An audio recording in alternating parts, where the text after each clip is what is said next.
Tom Clark's 6M podcast is a Boink Studios production. And now, on with the show.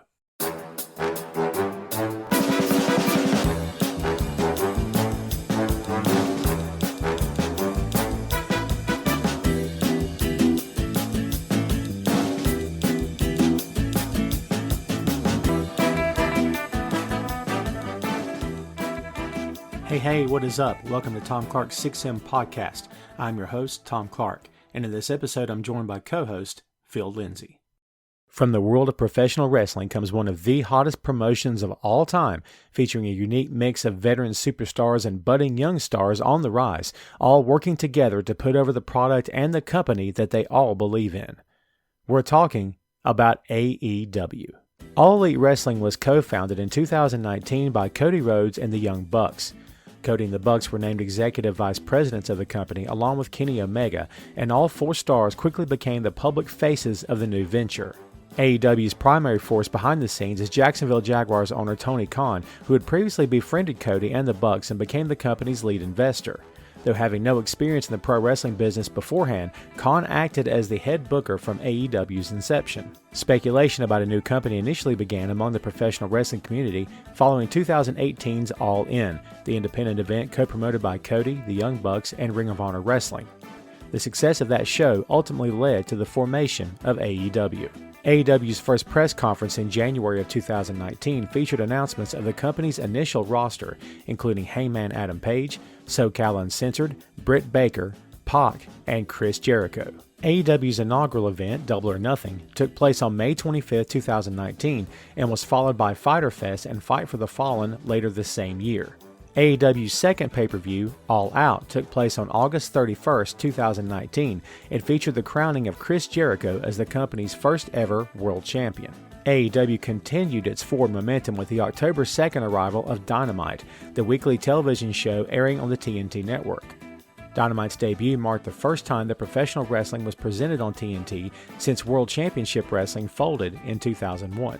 Dynamite debuted against WWE's NXT brand, which had previously aired on the WWE Network on Thursday nights, but was moved to the USA Network into the 8 p.m. time slot directly opposite of AEW.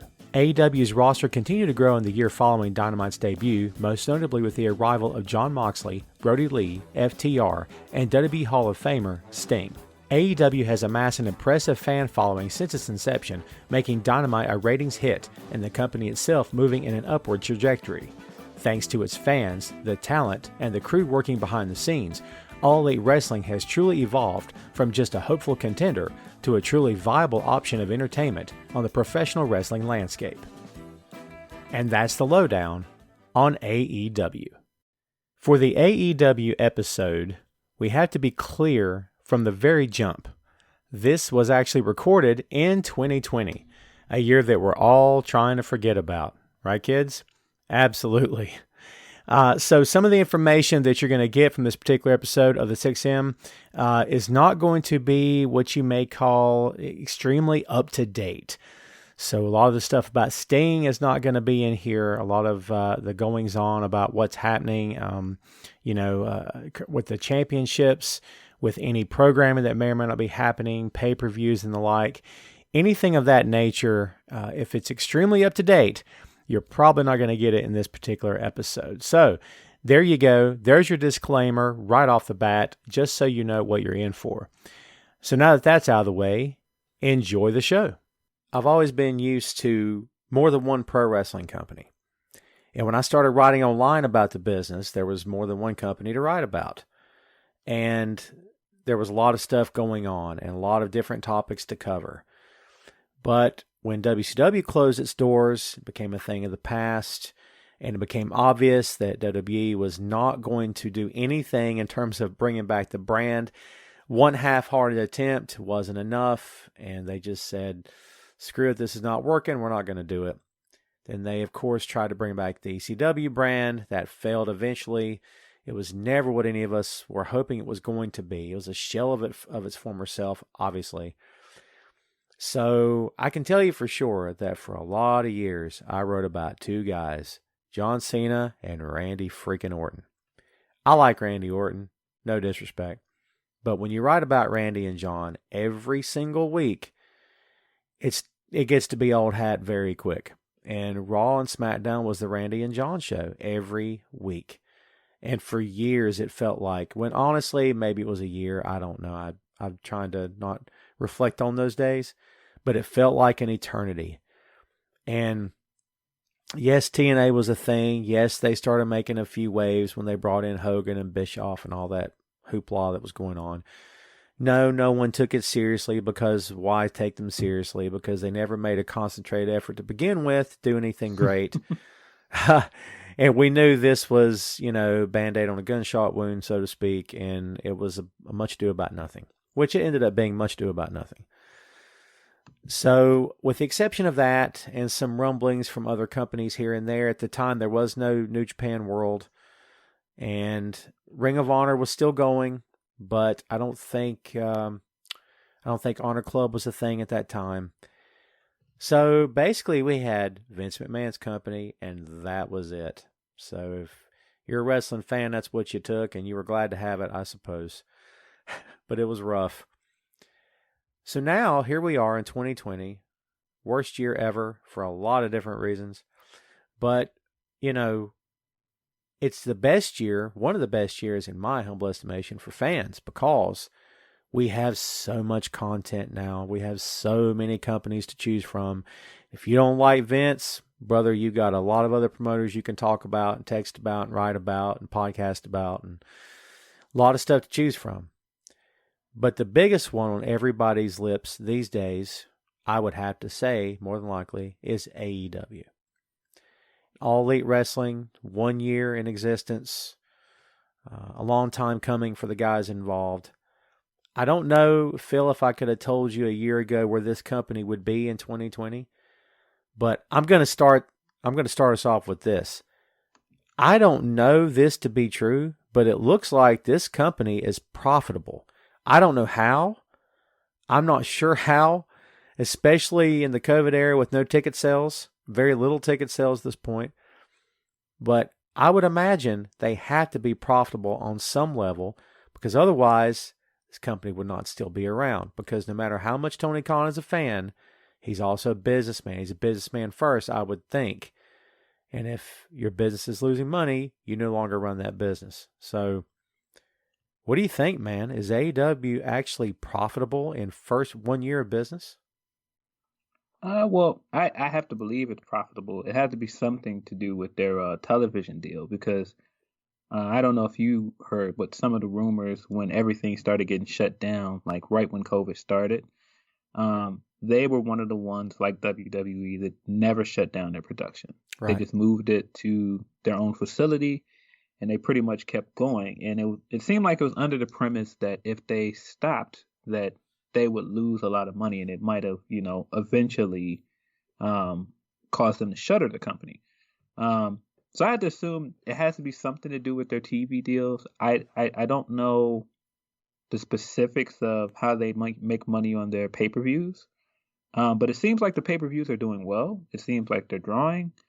And I mean, I haven't seen any kind of reports yelling gloom and doom. I had to imagine there are a lot of people that kind of would love to yell gloom and doom about them at the moment. Right. And Cody was just on the AEW podcast. And of course, it's the AEW podcast, kids. I get it. It's their podcast, and it's Cody Rhodes speaking. But from everything he said on that particular episode, they're in good shape, and they see no end in sight. So I'll just take the guy's word for it, because I don't have anything else to go on. Like you said, I think we're both online enough, and we both at least stick our nose in enough corners of the internet, especially when the business is concerned, to actually know if there's some kind of fire to some of that smoke. I don't think there is. I think they seem to be fine, which is a shocker, but it's a pleasant surprise. Dude, I've always said I didn't want TNA to fail, even at their worst. And man, this past year, going into this year, I think, dude, I covered TNA for like months at a time. I had to stop. I couldn't do it. It was just too hard. Like, not good television for a lot of different reasons. But Yeah. I've never wished that company to fail, man. I'm a fan. I want these companies to succeed, dude. You know what I mean? Yeah, absolutely. I am very thankful that Impact seems to be doing better. Once Scott D'Amore came back and it looks like they've turned their knockouts division around. I would argue the knockouts division is the best women's division in the country at the moment. Mm. Yeah, I mean, they've had some other kind of muck ups, but I mean, it seems like they're in a good place right now. They're definitely better than they were a few years ago. But healthy competition is what this industry needs. So I always root for the Impacts of the world. It deeply bothers me that Ring of Honor is not what it was, because Ring of Honor was a staple at some point. I mean, Yes. this was the house of the Daniel Bryanson. I mean, the Bryan Danielson. This is CM Punk, Cassius Ohno. I Samoa mean, Joe. all of these guys that have basically made that place into like the place to see like premier wrestling. And then WWE just kind of came in and raided all of their bigger stars, and they never really recovered from it. And that isn't, of course, that wasn't the only reason for their downfall, but uh, just watching what has happened to Ring of Honor over the last year has been depressing in some ways, because I just like you said about TNA, I wanted them to succeed. When their Women of Honor division started, I wanted Women of Honor to succeed. And for whatever reason, it just never really took off like it should have. And I mean, they had they had several like big name Japanese wrestlers there. I mean, we're talking about Sumi Sakai, Mayu Iwatani. Yes. It just never took off like it should have, and it just was just rough to watch. So watching AEW get off to a better start, and they've had some hiccups as well, but it seems like they've already grown such a big following. It seems like they are successful in terms of buzz that they're getting from mainstream sources as well. It's good to see. So that brings up an interesting question before we really dive into the history of this thing and really do a massive deep dive here. What is it that AEW has done right compared? That's a big topic, dude. I get it.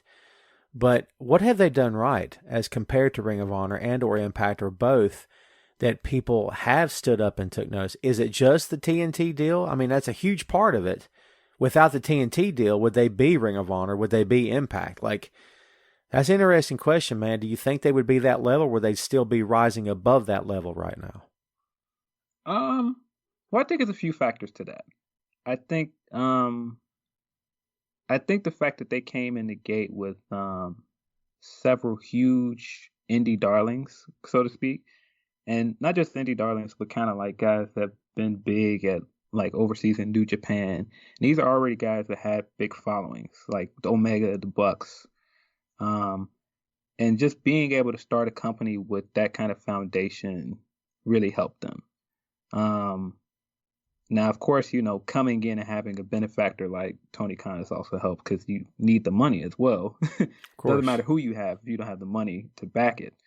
But I mean, and then of course, getting Chris Jericho was a big deal. That got them a lot of they got them a lot of buzz coming out. But I think there's just such a desire for something else too. I think there was clearly a void for it. And I think they speak to a certain fan base. Like they speak to a certain fan base that I don't want to say that they're totally anti WWE, but they speak to a certain fan base that it has been just like, we want something more. And I mean, I think there's a lot of lapsed fans that feel the same way. That's a great point, man, because there's a lot of people who came on board the AEW train, so to speak, when they came back to came to TNT. A lot of people who stopped watching wrestling when WCW shut its doors that are now back and like, this is the wrestling I've been wanting for years. No, it's not Jim Crockett. No, it's not WCW. It's a hybrid. It's something different, but I'm going to take it because this is what I want, because I got tired of WWE. I got tired of the same old shtick every week. And, 20-minute promos. Every single show starts with a 20-minute promo. You go to commercial, you come back, they're still talking. You're like, what is going on? Like, I mean, 9 times out of 10, AEW kicks off with a bang and it's off to the races, man. I mean, it's, You can't say every single episode is that way, but I think it's enough that it's enough to make a difference. I mean, I think it's enough that people say, okay, this is what I'm tuning in for. I want to see the wrestling. What is it about Labs fans? What's the major disconnect? I like you mentioned that, Labs fans. What do you think the major disconnect was with fans who walked away when WCW shut its doors? What was it about WWE that made them go, I don't think I care about this? Was it the showmanship? Was it the over-the-top stuff? I mean, they had enough talent, enough big stars when the Monday Night Wars came to an end, so why not stick with that company? What was it about the end of the Monday Night War that caused people to turn their TV off to a large extent? Well, I think that era with the Monday Night War is such a special era for a lot of people. And so it's a nostalgia thing. Like a lot of people grew up in that era, and that's their era when they started watching wrestling. So I think once that era is over and there's no more competition, it kind of loses something. And then on top of that, I think WWE's product just drastically changed after that. Like you kind of went from this thing that was, overly edgy to this thing that is, PC or, kid friendly, family friendly. Right. And I think that turned some people off. Now, depending on who you ask, is debatably what John did in the PG era saved the company in some ways. I mean, they lost like the fan base that they had, and they probably don't do the numbers that they did in the 90s in any way, but I would argue that they're more lucrative in terms of, merchandising and some of these things that they wouldn't have been able to do before that. I agree with that. I mean, that makes a lot of sense. And honestly, for a lot of hardcore WCW fans, a lot of those guys were hardcore NWA fans first.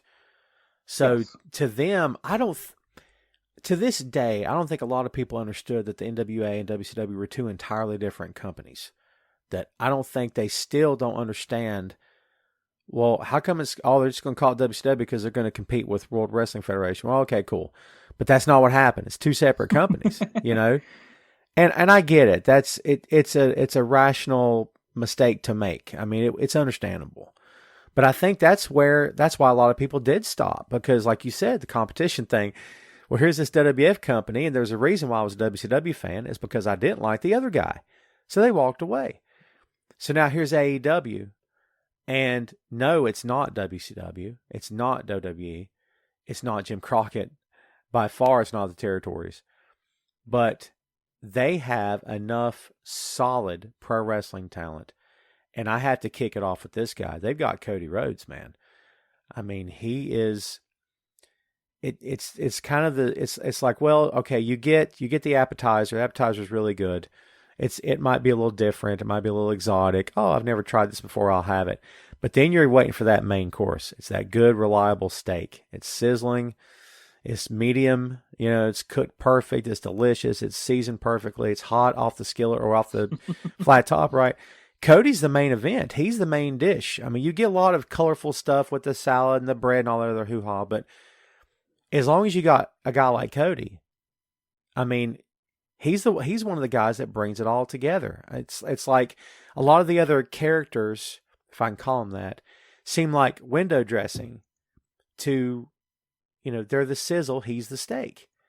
So I think that's where a lot of fans, at least my age, look at this company and go, oh, that's my guy. Cody's my guy because he's Dusty's son. I mean, good God. And he's got Dusty's mentality. He's got Dusty's showmanship. He's got Dusty's business acumen. Obviously, he's a smart guy. He's a very smart guy. So, without Cody, does this thing even work? Honestly, no, and that's actually I wouldn't have thought that coming into this when they first announced it. I would have thought that a lot of people were showing up for this thing because of Omega and because of the Bucks. yes. But the longer this thing has gone, I've just seen it, and it was very apparent when they were doing the live shows that Cody is the biggest star in the company. And I didn't really realize that, like I said, until like the live crowds went away. But I mean, he was getting the loudest reactions every week. Um, and the other time I noticed it, I can't remember which pay-per-view it was, offhand, but there was a pay-per-view that he didn't do because he got put on shelf by the Dark Order.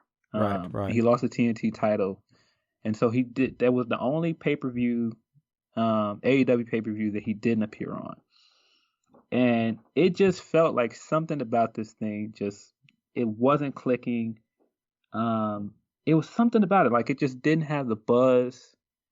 But this time around, he had the match Full Gear with Darby Allin. It's just same thing. And I mean, I don't want to give him full credit for that show being great, but I mean, it's just so apparent that he has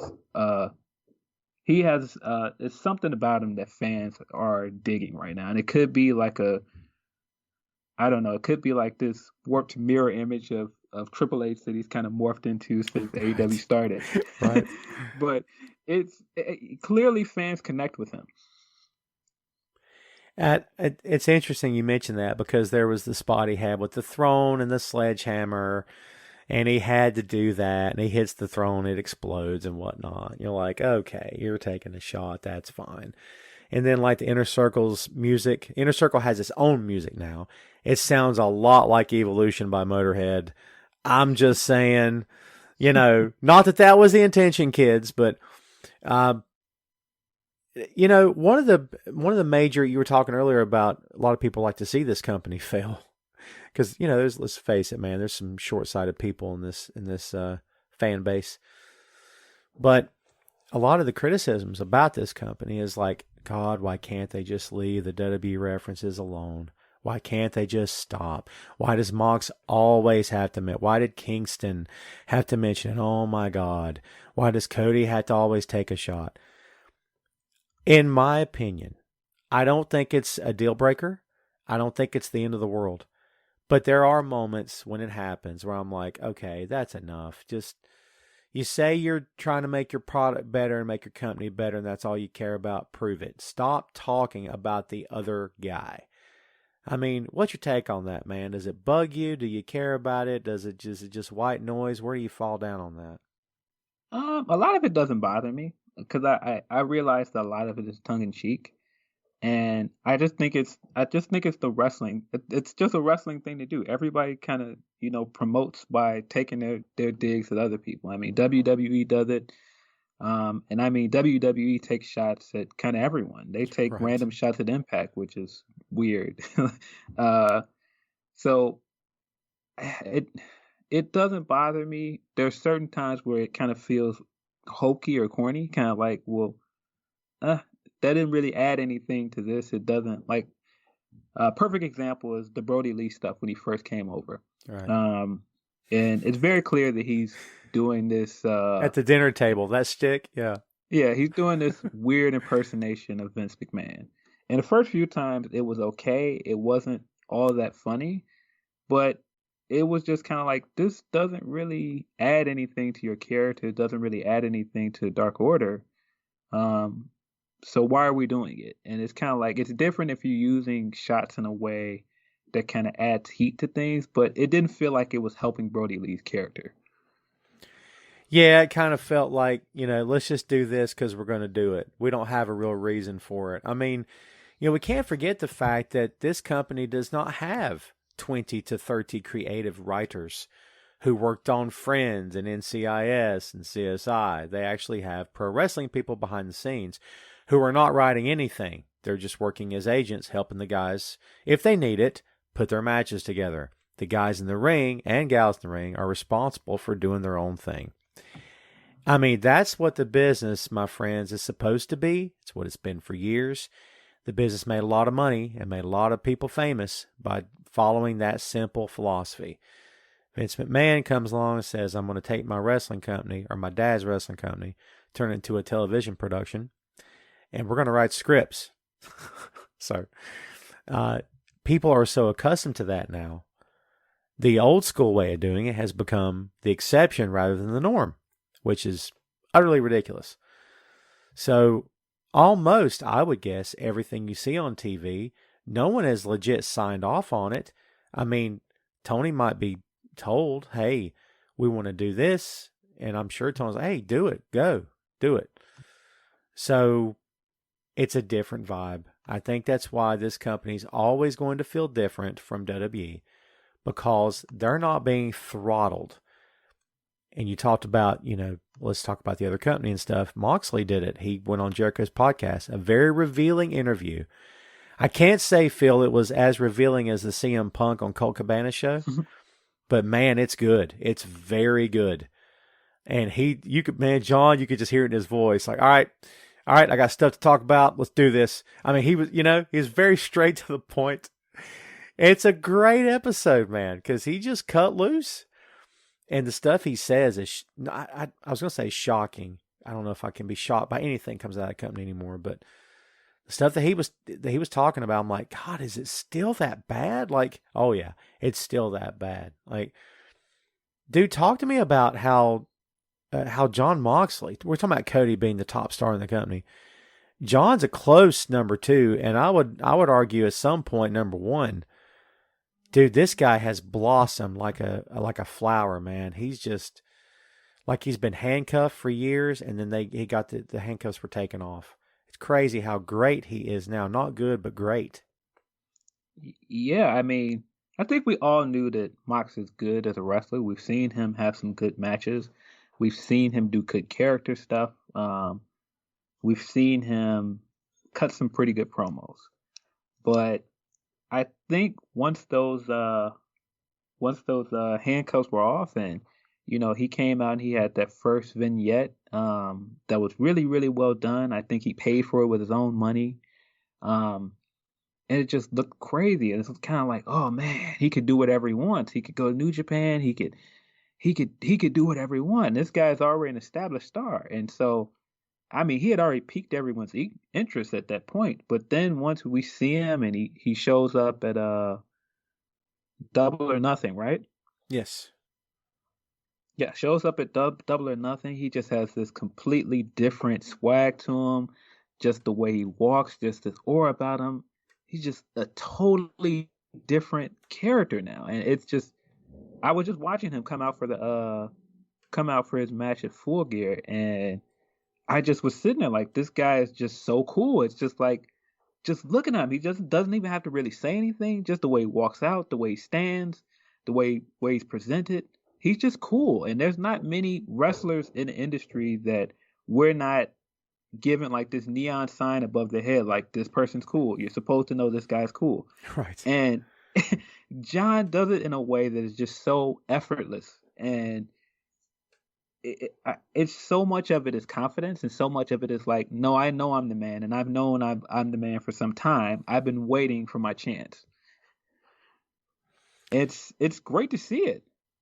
Yeah, he's really come into his own, and I'm like you, man. I knew, well, if I say I knew, I suspected he had it in him, but man, John started to get a lot of heat on him from the Stone Cold podcast, and we don't have to dwell too much on that, but.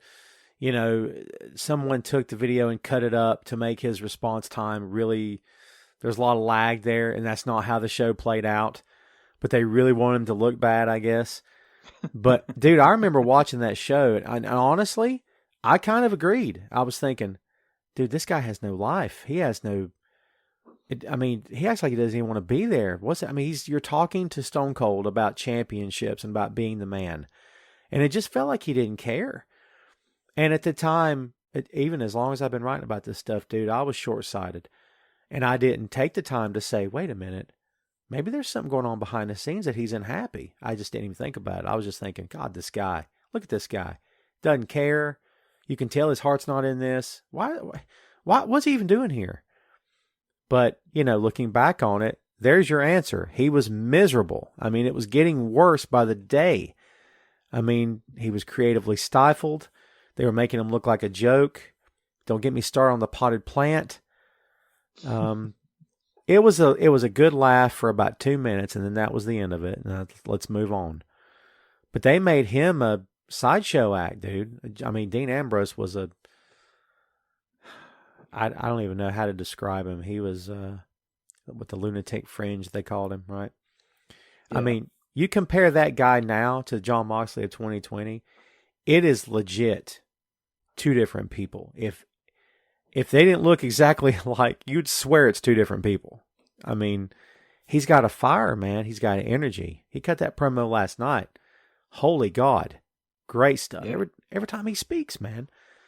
Cut some great promos. All of his promos, you can tell they're unscripted. Yes. And he just, I mean, he is just nailing them. All of the promos he did with Eddie Kingston leading up to Full Gear were just fantastic. Mm-hmm.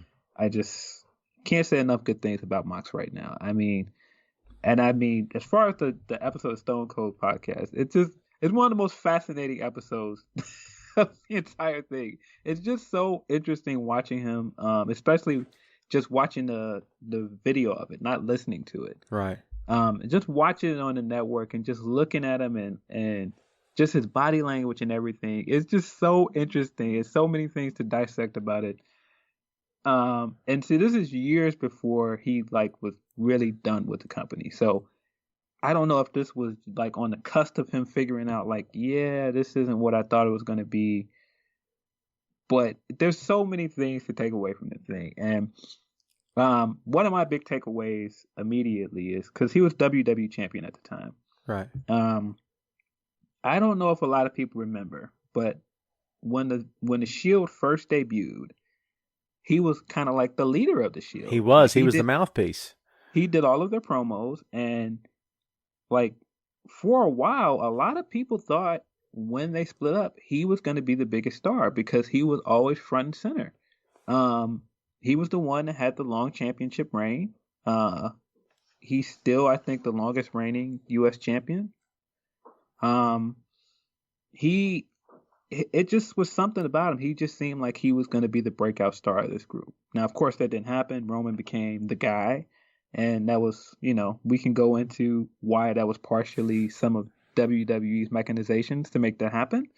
And Rollins pulled ahead of him in a lot of ways as well.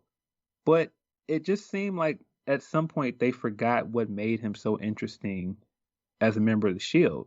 And they went too far in the kooky babyface direction that they do with a lot of their kind of unhinged, quote unquote, baby faces. And it just didn't work. And there were other times where I felt like he was just primed and poised. When he got injured and he went away for a little while, and then he came back as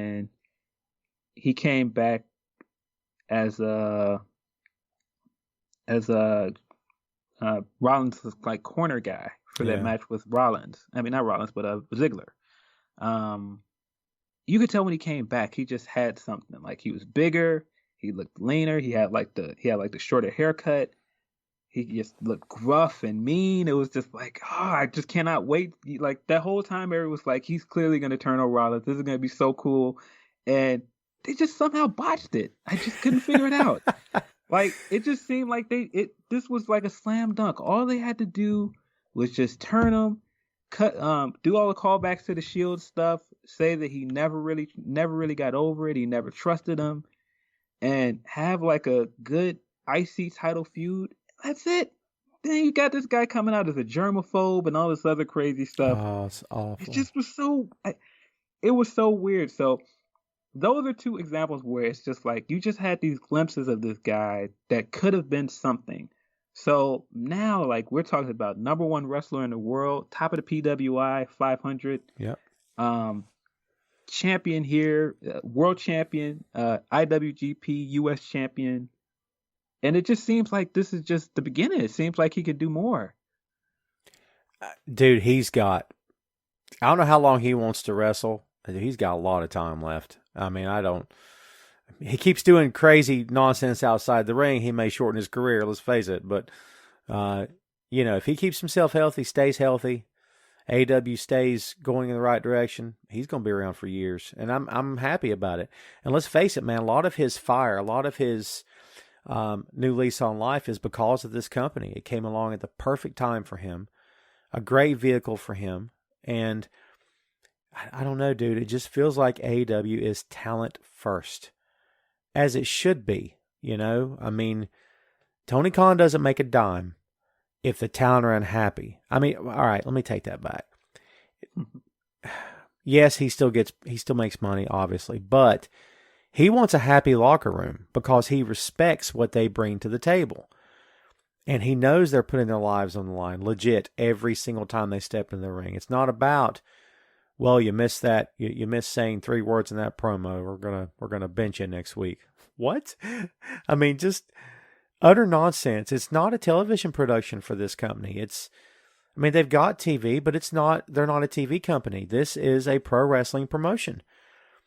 And I think that's the biggest difference. They don't consider themselves, God, I hate to make that comparison, but sports entertainment. They don't look at it that way.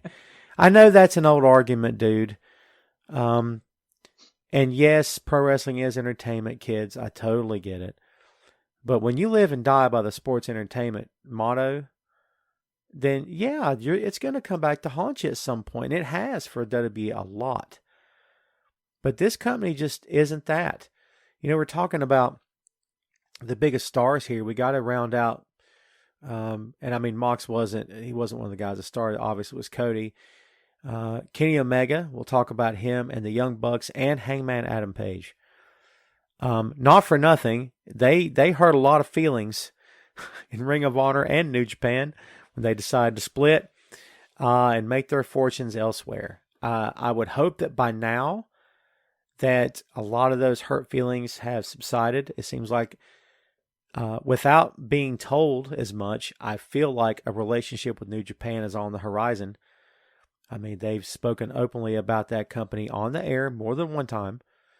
And I know Kevin Kelly has mentioned Jon Moxley and AEW by name on the air more than one time for New Japan.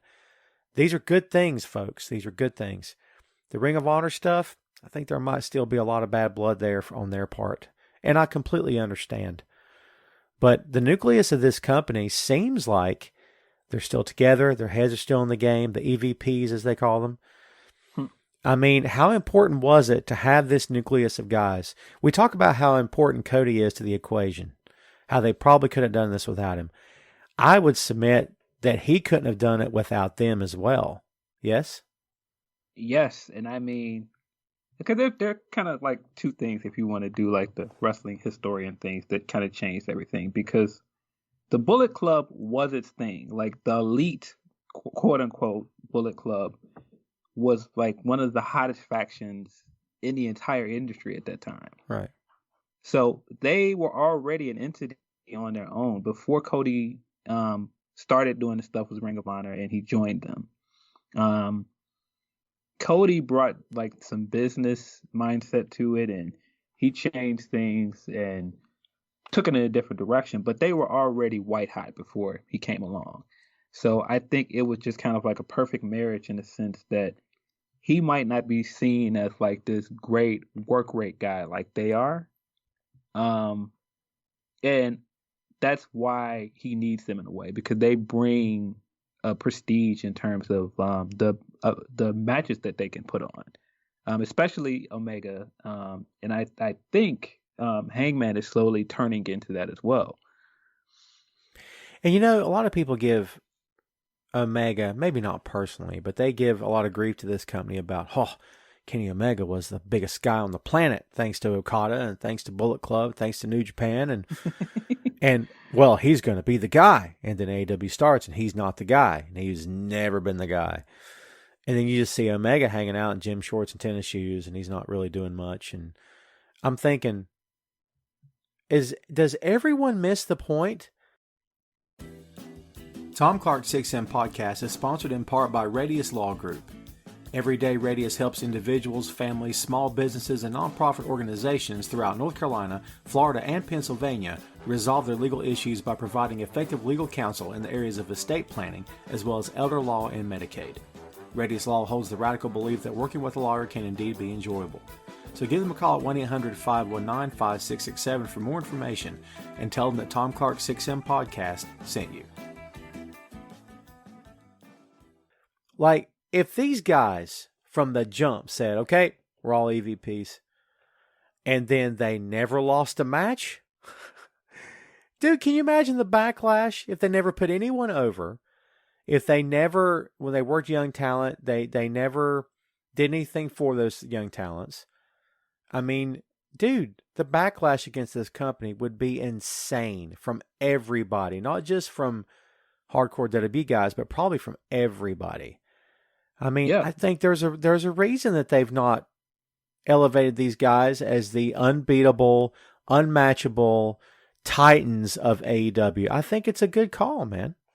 it's a great call. I mean, I think we're looking at people comparing them to Jeff Jarrett or Hogan when he's at TNA if they do Right. that. So there's no way that they could come in and book their first year, putting themselves immediately as the top champions and being unbeatable. I mean, I was just saying this the other night because some people kind of jump on them because, oh, they claim they're diverse, but they don't do this.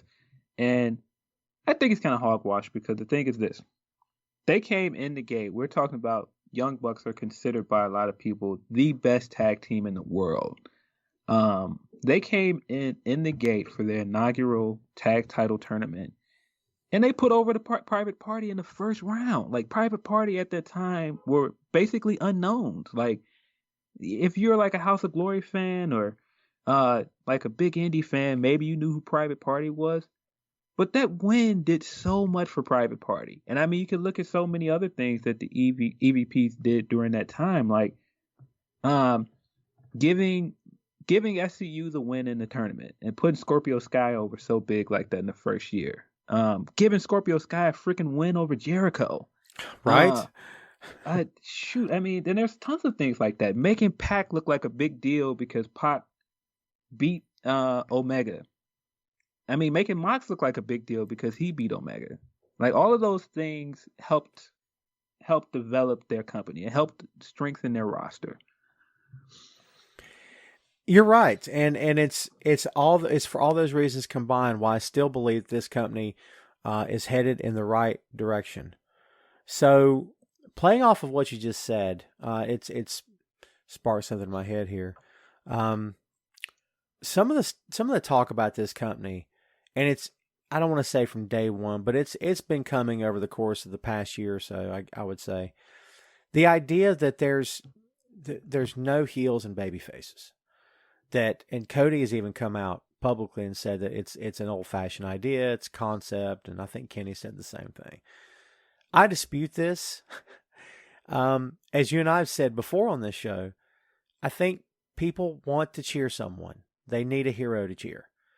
And, Yeah. if there's no such thing as heels, explain to me why people come out in AEW and they're giving the crowd grief and they're, screw you, pal. They don't care if they're booed. The face comes out, he's smiling, he's nice, he's want to slap a high five or a fist bump. I mean, come on, dude. I mean, they can say whatever they want, and they can try to blur the lines. In my opinion, it's been to their detriment at times, as we just saw with the Young Bucks, where for 10 minutes, they were becoming some pretty nasty heels. And all of a sudden, we forgot all about that, and they're okay, and now they're friendly again. I'm like, what? I mean, does it feel at times like it's a bipolar, and I don't want to say booking because it's not really what's going on, but a bipolar way of presenting their product? Like that all right, so you could say the clearly defined heel is MJF. A clearly defined heel is Chris Jericho. You can't say that about Omega. You can't say about Cody. You can't, I mean, there's a lot of shades of gray. Do you think that's to their detriment at times? I do yes and no because I do think sometimes it's made their storytelling a little bit muddled. But at the same time, there's something to letting the crowds and letting the fans decide who they want to cheer for. Mm-hmm. And there's something to trusting your fan base to go, this is the guy that I can, this is the guy that we're behind, regardless. Because I mean, you can make a big argument when Mox came in that he was a heel. Because I mean, he did pretty heel things when he came. So it would have been foolish for them to go, oh, we're gonna keep this guy a heel. We're gonna have him come out and do the "You People" promos, and we're gonna have him come out and trash the fans. I mean, the fans are cheering this guy loudly. So why would you Why would you push back against that? That's a great point. I mean, they don't seem to fight their crowd that much at all. And that's No. not what And we're used to. yeah, and I mean that's one of the things I give them a lot of credit for. When they see something's not working, they they get out of there. They get out of Dodge when it's not working. They will abort in a minute. When the Nightmare Collector stuff didn't work, it got canned. It didn't work. Let's get it out of here. Oh, so And bad. It's so bad. and I appreciate that as a fan. I appreciate them paying attention and going like, nope, we're not gonna keep trying to trying to bang this nail into this hole if it's not working. We're not gonna keep trying to knock you over the head with this if you don't like it. If you're not responding to it, then we'll try something else. I mean, it shows they listen. And I mean, pro wrestling promotions used to listen to the crowd. And if you had to change on the fly, you changed on the fly. If you had to change in the ring, Yeah. if the wrong guy was going over, you changed in the ring, you called it in the ring. I mean, without Yeah. fear of being punished, without fear of, repercussions, you didn't have to worry about that stuff because the promoter trusts you to use your best judgment. I feel like that's what's going on in this company. And maybe I'm totally wrong, but it seems like that's what's happening, that Khan's giving these guys freedom to just go do what they do. You know, I made the comment to you before, when in terms of WWE talent, that it was, look, you brought me in for a reason. You evidently thought I was good at my job. Let me do my job. And your counter to that was, that's not why they're bringing them in. They're bringing them in because they don't want anybody else to have them. Great point. I don't think that's happening with AEW. I think that everybody walks through that door in AEW. Great. Welcome. We appreciate what you do. Let's talk about how we can make you a star. Yeah.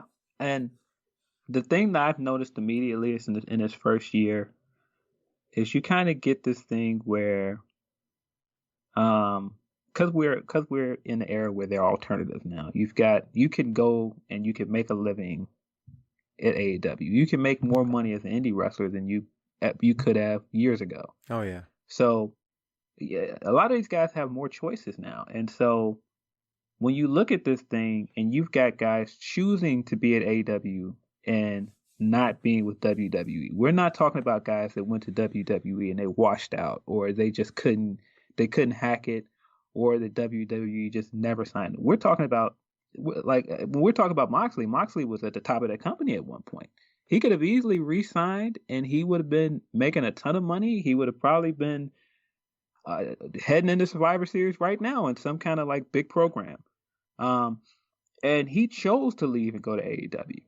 And there are a lot of guys that are on that roster the same way. They chose to come to AEW. And that isn't, I don't feel like that's in a way of, oh, I'm choosing to come there just to stick it to those guys because they didn't want it to come there. No, these are guys that enjoy wrestling and they're like, I want to go somewhere that it feels fun to wrestle again. You know, when all the rumor and speculation was going around about Randy's contract being up, and then he was teasing, remember the Instagram posts and stuff? Yes. He was Yeah. teasing it, and I was one of the guys saying, bring him, bring it. I want to see him. Because I felt like if there's anybody working for Vince who would not do what you expect, who would buck the system, would say, screw it, I'm going to do something new, I would feel like Orton would be the guy. Now, obviously, when he resigned, he did this tweet that it'd be the best company around, yada, yada, yada. And I love Orton. I mean, I really do. But I would love to have seen that guy come to AEW. You knew he would not have been their Triple H. He wouldn't have been their Stone Cold because, I don't know about the word. I don't know if the words pecking order even apply to AEW. Maybe not. But he definitely would have been a main event guy. He definitely would have been in the top 5, I'm sure, without a doubt. And dude, I don't know. To this day, I think Randy would have had a blast in that locker room. Having said all that, Randy's old school, and he's always tweeting about flips and thigh slaps and whatnot. Yeah. And I'm thinking, on that NXT brand where those guys you're going to work one of these days, they're doing all that stuff. Have you not paid attention? I mean, that maybe is another podcast for another day, but I think he would have been a good fit in that company. Well, the thing is, Randy's a lifer. He's not going nowhere. He's going to retire with WWE. That's just what it is.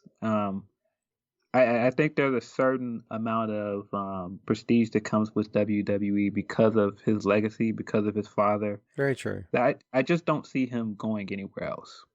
Um, and you're right in the sense that AEW represents the exact opposite of what Orton is. Orton is like I said, he's a lifer. He's a traditional WWE guy. If anybody wrestles like the WWE style, it's him. And the AEW kind of represents independent wrestling sensibilities. And while I think he could thrive in that in the sense that he would give that fan base something different, Right. and it would be interesting to see his style clash with that. He is just like I said, he's the total opposite. He's always been a WWE guy. He came straight up from OVW to WWE. It just I never believed he would sign. I never believed he was not going to re-sign with WWE. I don't know if I saw him going. And when he started teasing, I said, well, he's obviously not going to go. Because why would you tease it? But yeah, you're right. He is a lifer. It just would have been a much different AEW we're talking about right now, I'm sure, had he been there. But here's a guy I thought was going to be a WWE lifer because he always said he was going to be Chris Jericho. He said he would never wrestle for another company. He didn't have any interest. They would bring up Impact rumors, and he would just kind of laugh it off. Like, guys, come on. And I don't think he did it to slight Impact. I think he just did it to say, come on, you got to do better than this. Do better than this. But, dude, when news broke that he was heading to New Japan, and, dude, I was watching that New Japan. Actually, most time New Japan for us is on at like 3 in the morning. So yes. A lot of times I can't brave it, man. I'm wiped out from the day before, so I'll catch it the next morning at the earliest if I can. And I got to that bit where the video popped up and that crowd lost its mind. And you didn't know he was actually there, right? Wasn't he there on the same night he popped the video up, or was that the second time a video popped up? Might have been the second time. Might have been the second time. But dude, when his face popped up on that screen with that smile, that little smirk, I'm like, oh my freaking God, dude, it's Chris Jericho. This is great. I mean, that to me opened the door to all kinds of different possibilities. And then, I'll pose the same question to you that I posed about Cody. Does this thing work right now without Chris Jericho in the mix? No, absolutely not. The funny thing is, Jericho, it's technically a hot take. Like, I'm sure people might not agree with me. But Jericho is in a very similar position that Hogan was when he left and joined WCW, because Hogan was at a point where his like, eat your vegetables and take your vitamin stick was not getting over in the same way. It was growing stale. I would argue that in a lot of ways, the outsiders needed the mainstream appeal that Hogan brought, but Hogan needed what they had more than anything because they were considered cool, and Hogan wasn't cool anymore. So joining them and, healing it up made him cool again. And I would say that that's kind of what Jericho did. Jericho used what New Japan was doing with the Elite and what Elite eventually started doing on their own to reinvent himself and make himself cool again. And in the same way, they used his mainstream appeal to bring in viewers to their show. That's a great concept, man. I mean, I think you're totally right about that. They bring him an edge that he used to have. Jericho's always been edgy, kids. I mean, anybody that says otherwise is wrong. I mean, he's a showbiz guy at heart. He's an entertainer at heart, but he's always had an edge to him. It's just that working in WWE, you either conform, or you don't. And if you don't, you're not going to have much any way of a career in that company.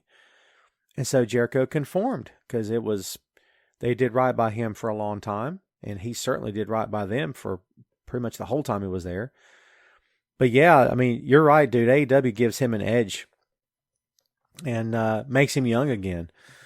I mean, I would liken it to the impact that Evel Knievel had in his later years. I mean, Evel Knievel was a senior citizen, and you had got like all the skateboard guys, Tony Hawk and the motocross guys. Dude, they worshipped Evel Knievel. And it was such an interesting thing to see him hanging out with them because they were just in awe of him. And I've personally, I grew up with Evel Knievel. I've always thought the guy was a cool and a legend. But man, they made him cool again for sure. And I think you're right, dude. It's the same kind of idea with Jericho and going to AEW. What about this constant? And you know, again, Jericho's an entertainer. It's all showbiz, kids. But Jericho called himself the demo god, and saying that he and MJF actually said recently that he and Jericho were the highest rated segments in the history of that show, and those were facts. I mean, you know, it's no secret here they're going head to head against NXT, which is done by design, not by them, but by NXT. Let's be honest. This is Vince McMahon's call. Every time that AW announces something, they're going to announce something to compete with it. I mean, I don't know. I said the word detriment earlier. I believe it's to the detriment of the business as a whole. I think most of us probably agree with that. Like, we've seen what happens when AEW performs without competition. We've seen what happens when NXT performs without competition. They both usually do better. So why not keep them on separate nights? The only reason to run NXT against AEW is to hurt AEW. Yes. Listen, that's a killer, man. When they were running those Super Tuesday shows and NXT was on Tuesday and AEW was on Wednesday, I loved it. I absolutely loved it. To just a peek into what I do every Wednesday, because I work with Sportskeeda and I cover everything. So every Wednesday I have two screens up where I'm watching NXT and AEW at the same time. I'm trying to tweet about both of them at the same time, and it's crazy. It's so much noise sometimes, especially when they're both running picture in picture. It's so obnoxious. It's so ridiculous. Like, it's just so much like, nope, we gotta keep picture in picture. Don't change the channel, guys. Don't change to that other channel. Keep watching us. Keep watching us.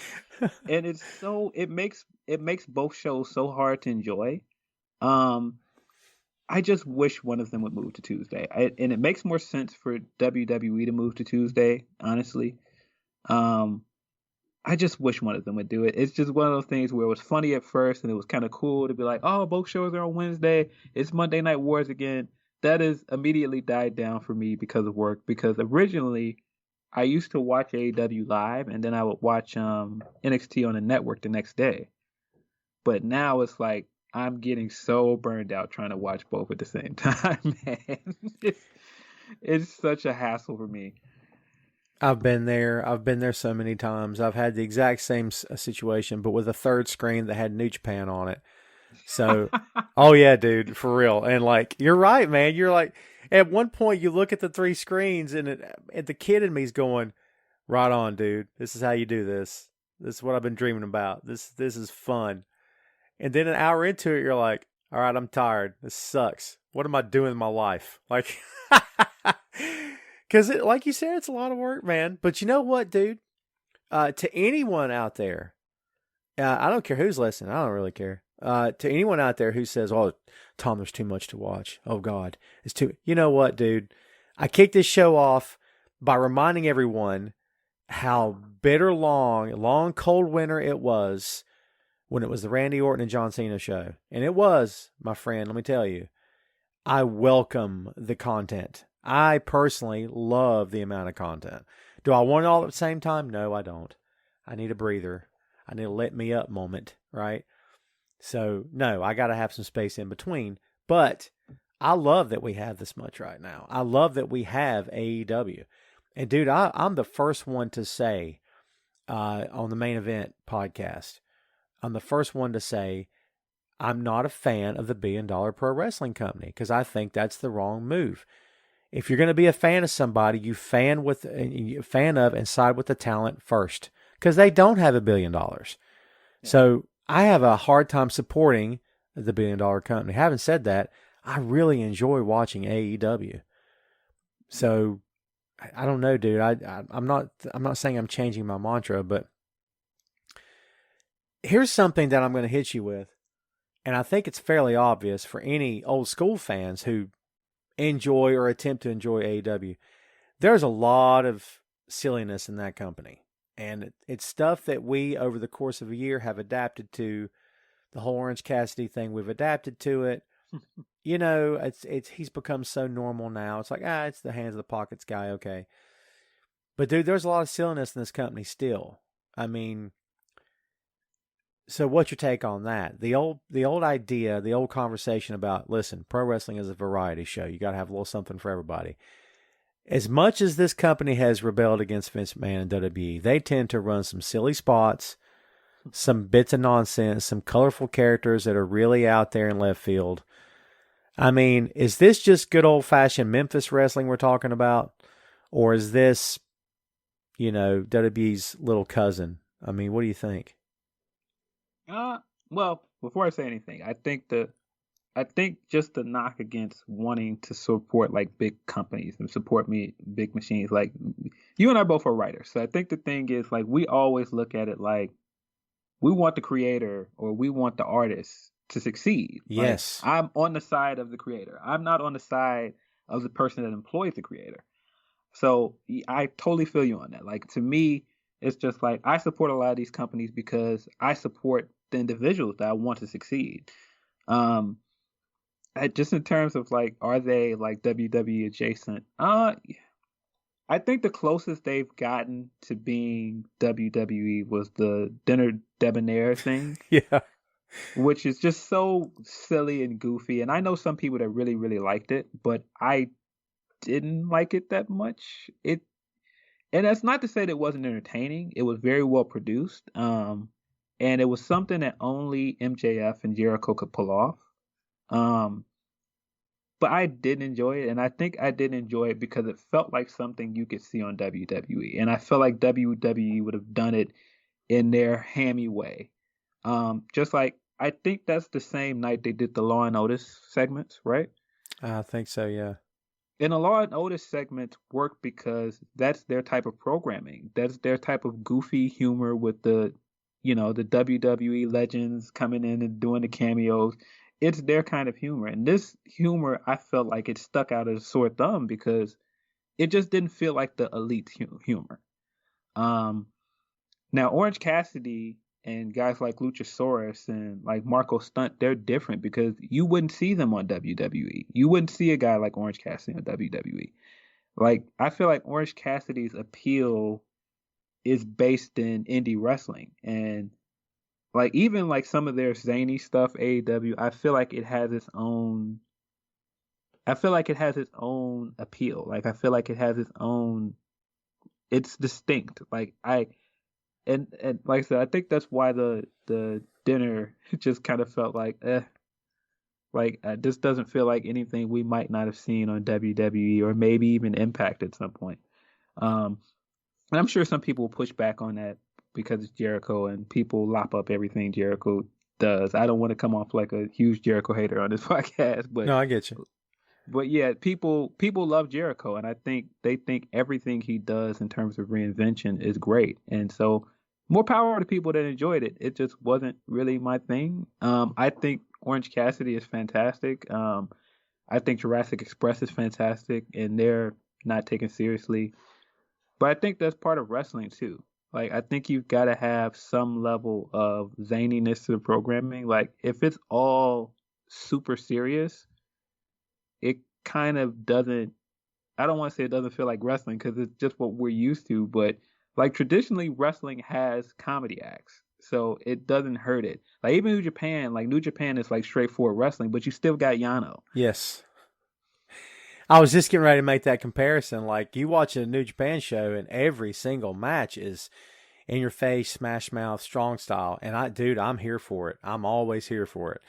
But you need a break. You need a break sometimes, whether it's Yano or it's, I'm trying to think of somebody else that actually fits that description. There's not a lot of guys that actually do it. Takahashi maybe. I don't know, in small doses. Yeah, Hiromu's kind of like that. You've kind of got like some of the goofier stuff from Taguchi Gang. It's just, Yeah. yeah, But I think if you run like a totally serious program for WWE, for not for WWE, I'm sorry, but for wrestling, it just doesn't. I don't want to say it doesn't work, but at some point it just feels like, oh, it's just matches. It's just matches. Like sometimes NXT can feel like that. Like it's just so many. Like, oh, this is the quote unquote 5-star match. Oh, this is the quote unquote stellar indie match, and it's like you need like something to break that up. I think it works for a Starcade. I don't think it works Yes. for weekly TV. Yeah. Yes. Because, yeah. Yeah. If you have like limited programming, like um I don't know, if you have just like if you're doing something that's not a weekly show, yeah, it works. But I mean, even if you look at what NWA was doing with NWA Power, it was like all of this goofy homages to like old school wrestling, and I loved it. It was a lot of it was really stupid and hacky, but I loved it. Yeah, man. I mean, there's, like we said, dude, there's an audience for everything, right? You've got your Orange Cassidy fans, but they may not be Jurassic Express fans or vice versa. And you've got guys who paid to see Cody, they paid to see Mox, but they'll put up with the other stuff just because they want to see Cody and Mox. So I don't know. I think I agree with that sentiment. What's your take on, and I've talked about women's divisions. What's the best one, and this, that, and the other. A lot of people still argue that the tag team division, AEW, is light years better than any other tag team division out there. I mean, they do have the Young Bucks. We haven't mentioned FTR, who have their own WWE story to tell, but they've not really. I mean, honestly, they just shrug it off. They talked about the outfits they want them to wear. Anyone that's seen the illustrations knows it's awful. Like, and brother, if that doesn't tell you where Vince McMahon's head is at his age in 2020, nothing will. That he thought it was great. Yeah, I don't understand WWE's insistence on making tag team wrestling into a joke. Right. And I, at one point, that was pointed out to me, and I was just like, nah, they've had great tag team wrestlers. They've had this and they've had this. But when you really look at it, their tag team wrestling should be so much better. We're talking about Revival when they were there. Revival was putting on fantastic matches with NXT. I mean, like these were match of the year candidates, and you don't see a lot of tag team wrestling matches make those kind of lists. And like those matches with DIY, the matches with AOP, they were incredible. Yep. And so you get this type of team on the main roster, and you don't know what to do with them. You're trying to turn them into a comedy act. It's like, well, why? You've got one of the best back to basics tag teams there is. Just let them wrestle. That's their appeal. I mean, they're called the Revival, for God's sake. Yeah, I couldn't believe it. So, and when you look at what AEW is doing, AEW has made tag team wrestling like the centerpiece. And I mean, up until this program with Mox and Kingston, a lot of their world title programs haven't been like the thing to write home about. There have been some good world title matches, but the like rivalries themselves haven't been like lighting the world on fire. This rivalry with Mox and Kingston was just amazing. But I feel like the tag teams have been great, and that's partially because their tag team division is so stacked. I mean, you've got guys that aren't taking it seriously that could go somewhere else and could be like the main focal point of another tag division. Like Proud and Powerful easily could be champions somewhere else. Even when I mentioned with Private Party earlier, Private Party could go somewhere else and be champions. I mean, Lucha Bros. I mean, you've got so many great tag teams in this division, man, and they book them so well, and they do such a great job of making tag team wrestling look like a spectacle. And not for nothing, you're talking about tag teams. It reminded me of this. Dude, in WWE, Retribution is the Dark Order. Like, you look at that and you're like, oh my God, this is so bad. Do they even know what they're doing? Why are they wearing masks? I know who that is. This is terrible. But in AEW, they took the Dark Order, which was Retribution, in my opinion, just as freaking silly and goofball in my estimation. And dude, a year later, they're cool. It's working. It works fine. You don't when they're on TV, you don't go, "Oh God, not again," like I do with Retribution because Retribution's hot garbage. I'm just saying. It Well, is. I'm sorry.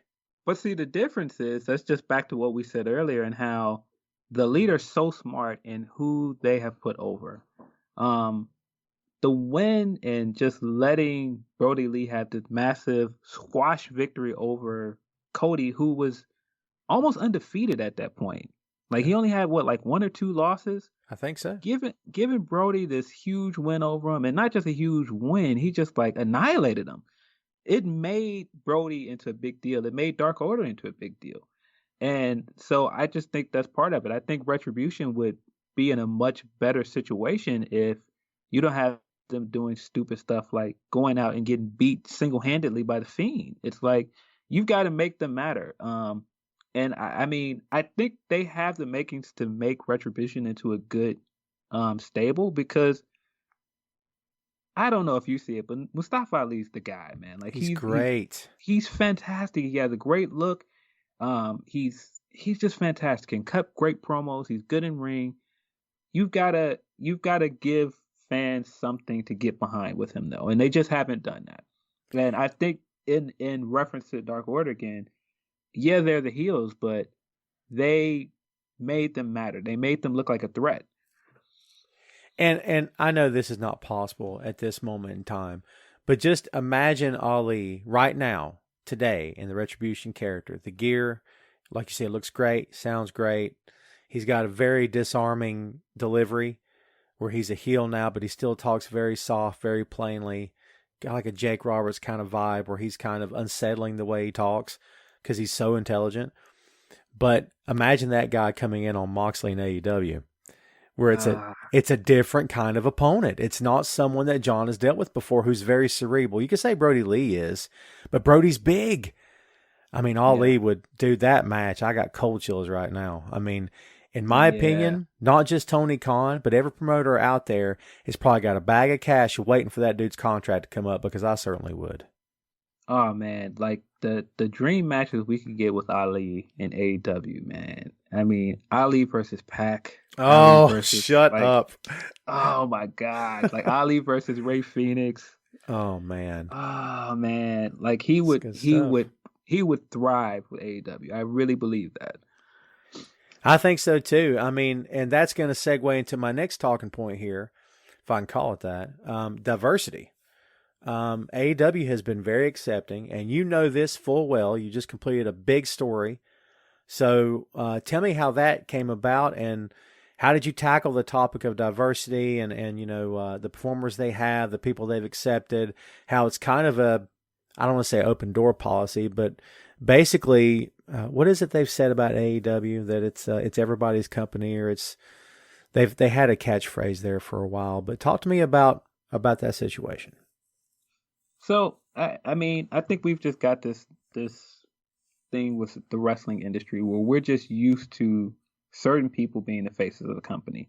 And I don't want to sit here and say that AEW has made fantastic strides as far as like making a black guy the face of the company. They still haven't had a black world champion yet.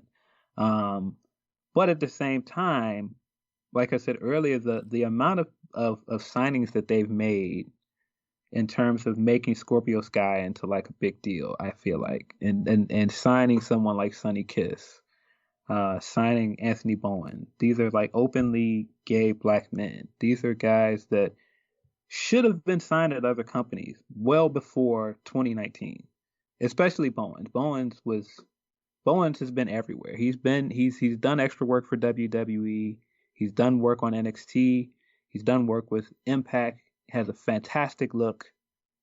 I have no idea why no one signed him until this year. Um, and I mean, it's not just that signing someone like Nyla, um, and making Nyla champion is just such a big deal.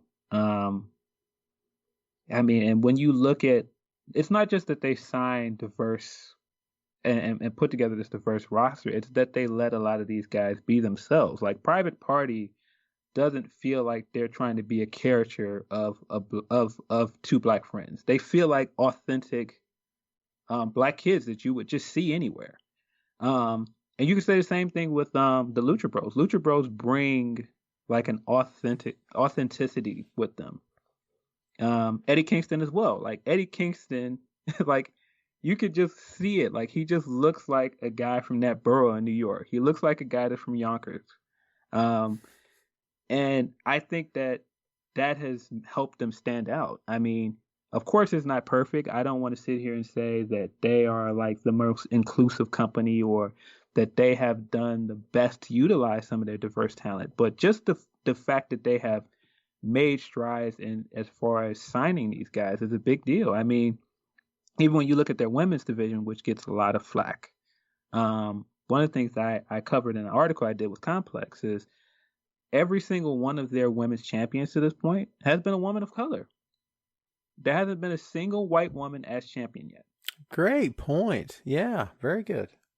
And I mean, that's part of them trying to bring Joshi wrestlers in and giving them a chance. I mean, Rio was fantastic at champion. I really, really like Hikaru Shida. And then Nyla was the second champion. I mean, Nyla is just she's so different in every aspect because she's a black woman, because she's transgender, because she has Native American heritage. Like I just don't think you would see someone like Nyla at another major company.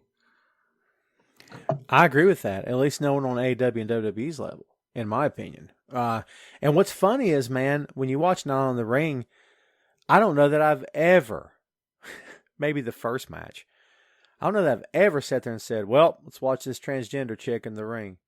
No, yeah, she's just great. I think she looks a little bit green in comparison, and that's partially because like Sheeta and Rio have so much experience. Right.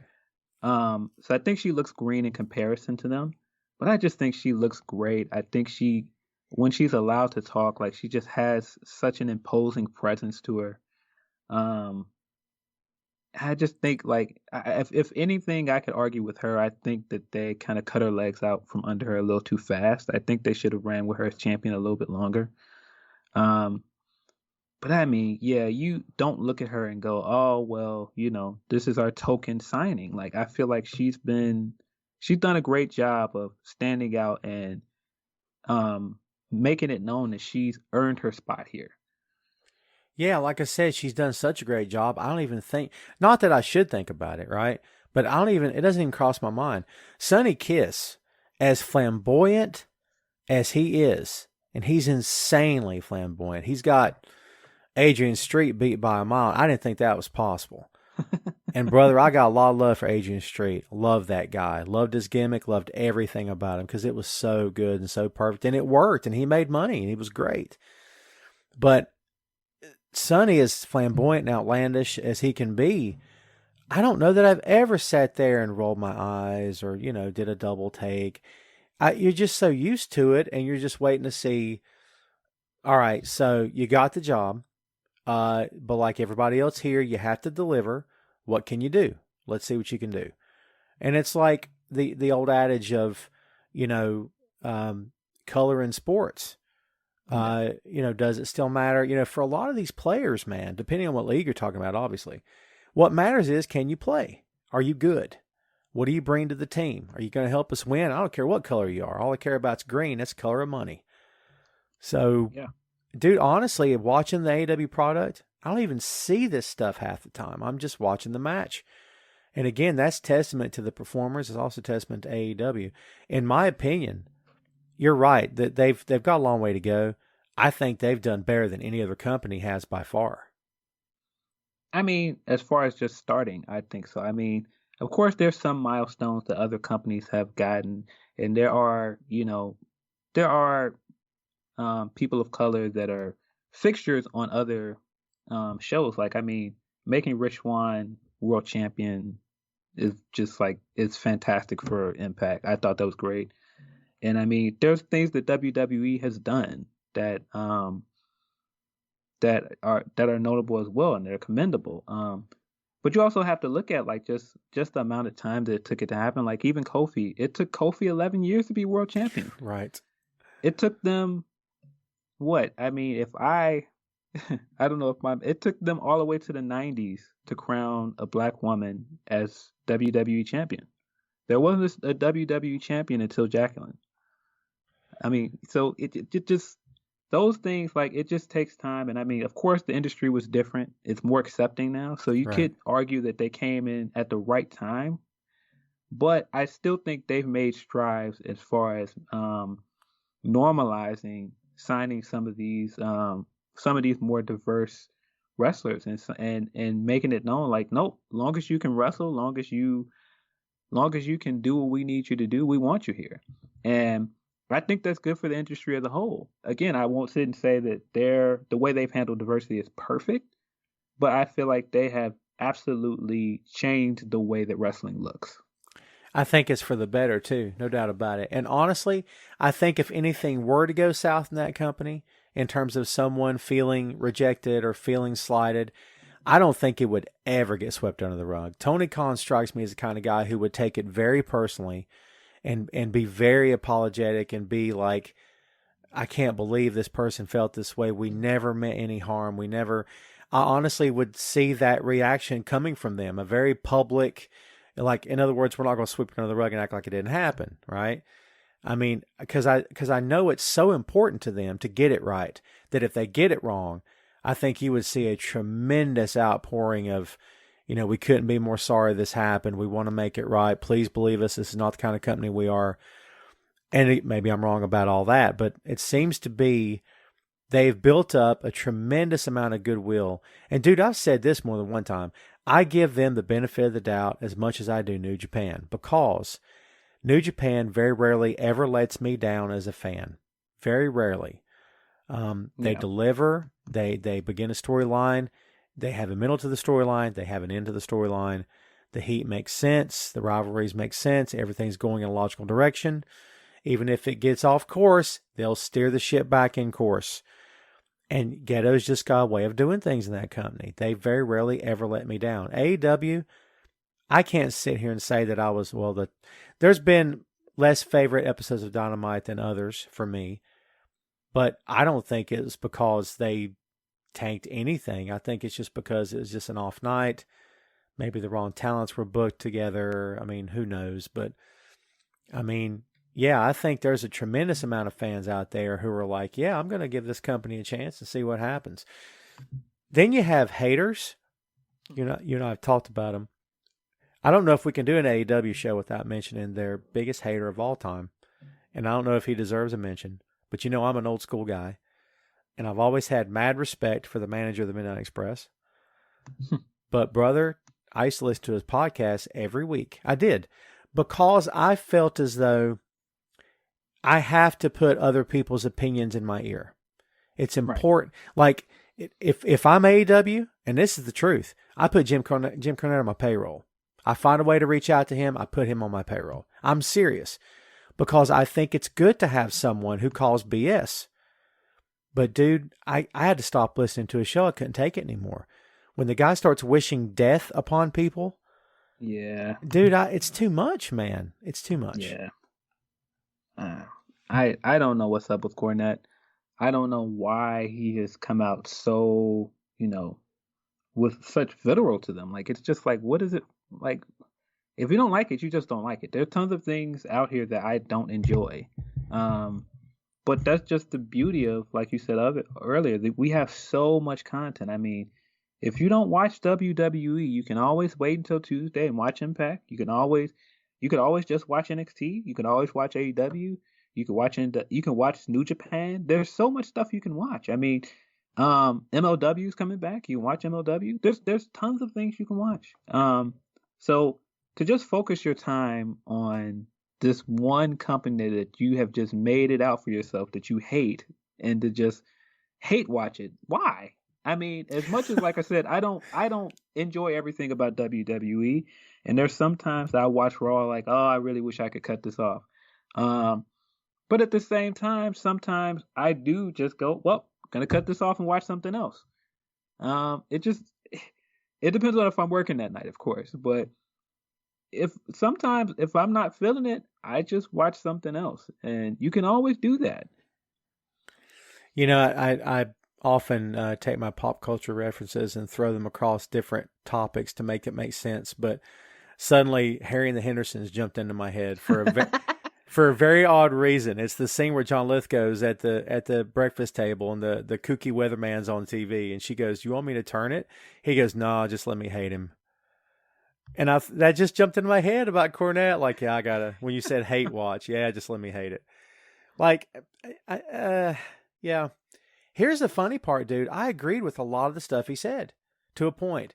One of the biggest things that he said about this company from day one was that, okay, the diehard fans know who the indie talents are, but as a casual fan, I have no clue. Why aren't you telling me who they are? I will stick to that point to the end because he's right. Because they don't, in my opinion, they don't do a good enough job of giving you, here's a 2-minute vignette about so-and-so. Diehards know them, but if you're just flipping the channel, you may not know who it is. In my opinion, they could do a lot better with that. I mean, that's one point from him that I'll take. And, again, a lot of his stuff is too extreme for me. Another point that he's made many times before, guys like Joey Janela, garbage wrestling, his body looks terrible. They said the same thing about Chucky T. And he's right. I'm sorry, kids. I'd call it like I see it. They don't have the best bodies. No, they're not the best talents. Janela's not the best wrestler you're ever going to see. Am I saying he shouldn't be there? No. I think he's part of the variety show of AEW. Do I think he could do something big? Maybe. I don't know. You're talking about the guy that wrestled the penis guy with the Druids. I mean, freaking hot garbage. That dude fell hard, brother. I think his star is completely burned out by now. So, well, yeah, I won't give him any pub. No, but it's almost embarrassing to think about it now that he had something going at some point in terms of the comedy act that he had going. But he absolutely deserves the position that he's in because he did some pretty terrible things to a lot of people. Yep. He deserves where he's at. And we'll just leave it at that. But the Janela stuff, like the thing is with Janela, like Janela's made a name for himself as being this outlandish guy and being this like not being a body guy. But the thing I don't think a lot of people realize is he can actually really wrestle. When you get past all of the shtick, it's kind of like Kevin Owens. Like Kevin Owens isn't a body guy. When you look at him, you wouldn't think he's a wrestler, but he can go. Like he's a great wrestler. He is. Owens can work, man. And I'll tell you this, Janela and Sonny Kiss, I think you keep that going. I think it's so different. They should not be a tag team, but I think that's what makes it work, honestly. Yeah, absolutely. I think they work fantastically together. And I think it's not just that they clash in terms of just look and everything and who they are, but I think it's a part of again normalizing guys like Sonny Kiss.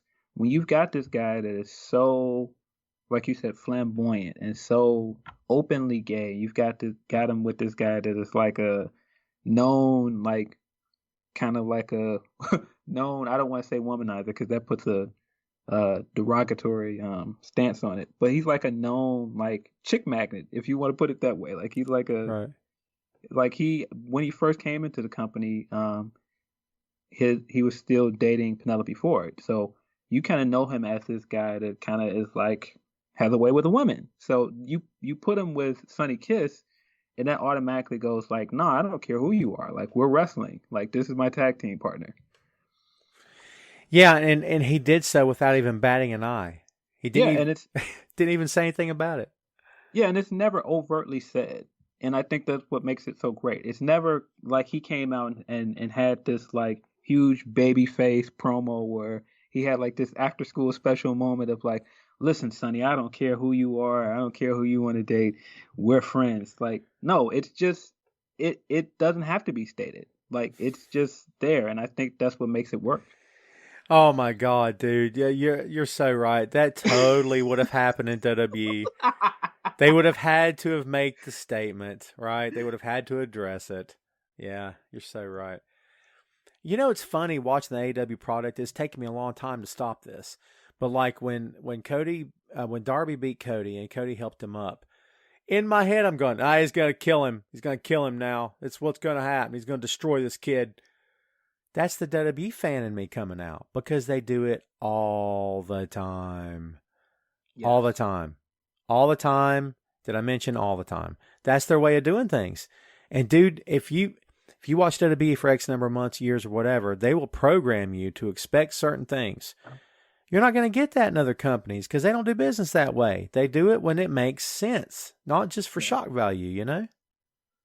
Yeah, and I would say that they've done some long-term storytelling so far in their first year, and they've done things that legitimately shocked me. Like certain things, like I would have never guessed that Kenny was going to lose that match to Pac. I did not see that coming. No one did. See the crowd, how shocked they were? Yeah, I mean, even when you look at like at Full Gear, when the Bucks win and you've got them celebrating the ring, and you can see Paige in the background, like really far off looking at them, like all of that stuff, like all of their turns have been so subtle and so well handled.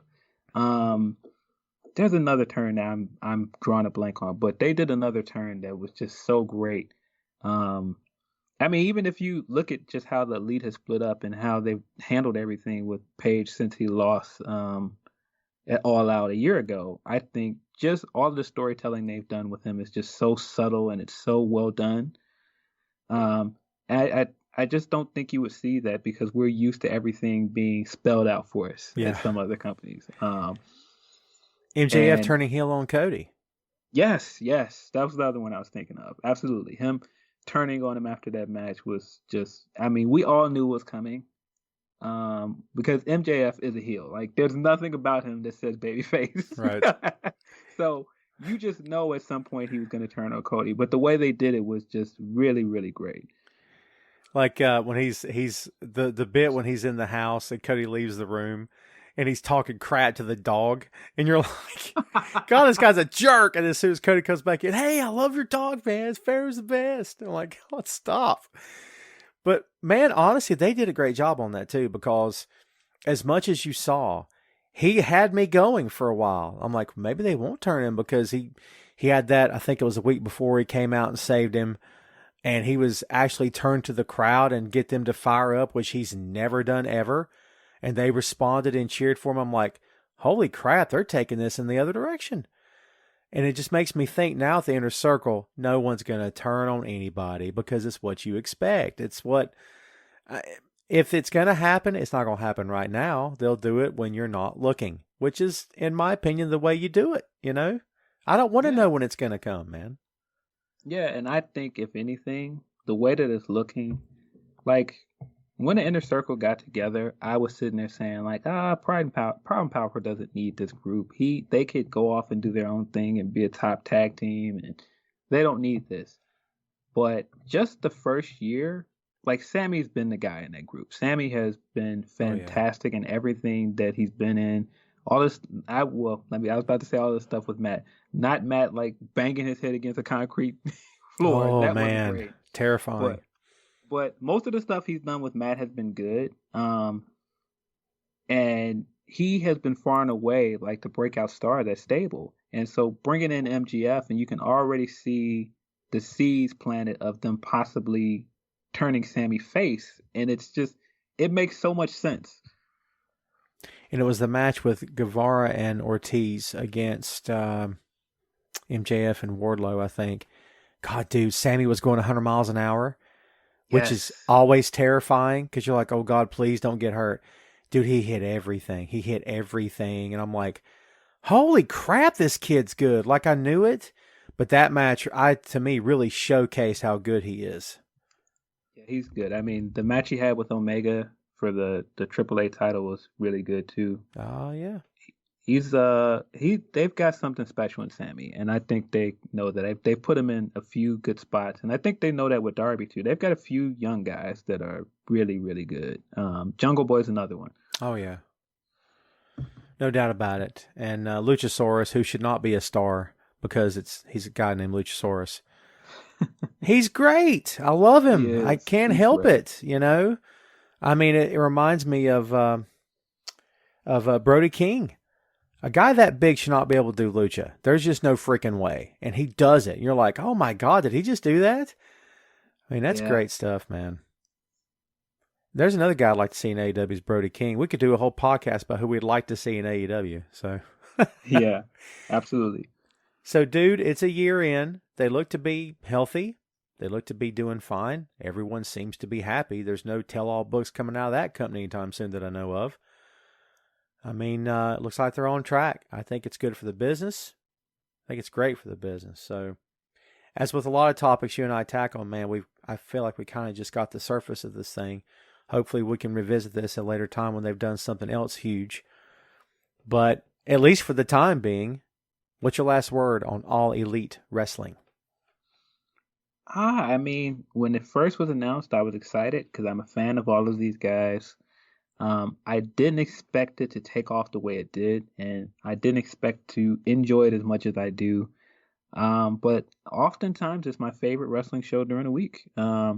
There are some hiccups, like I think their women's division needs to step it up. They definitely need to address a lot of the issues with their women's division. But for the most part, I don't have a whole hell of a lot of complaints with them. I don't either. To your point, I think that there's some things they could finesse. But as you said earlier, every time they screw something up or they get something wrong, they make every attempt to fix it. And that's more than you can say from certain other companies. I'm just sorry, kids. I'm just stating a fact. When they screw the pooch on something, next week they try to do better. And it's that old adage of, well, we had fun. Tomorrow we'll try to do better. I mean, to me, that's a sign of a company that wants to improve and that is in this for the right reasons. Yes, of course, they want to turn a profit. Obviously, they're a business. Any business wants to turn a profit. If you can't, you're no longer a business.